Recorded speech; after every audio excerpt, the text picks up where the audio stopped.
Friends, even our workers and engineers at this stage also do not know as to how fit the danger board on a pole.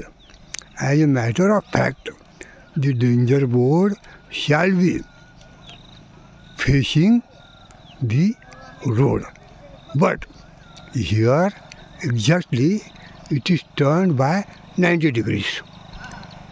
How this is ridiculous, and how the inspection wing government of Maharashtra has allowed this work, and also how the engineers are allowing such work. Please see, sir, this is a road.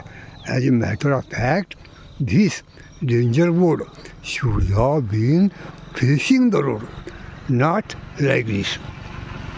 I earnestly request Mahavishnu authorities kindly provide proper training to their staff and engineers.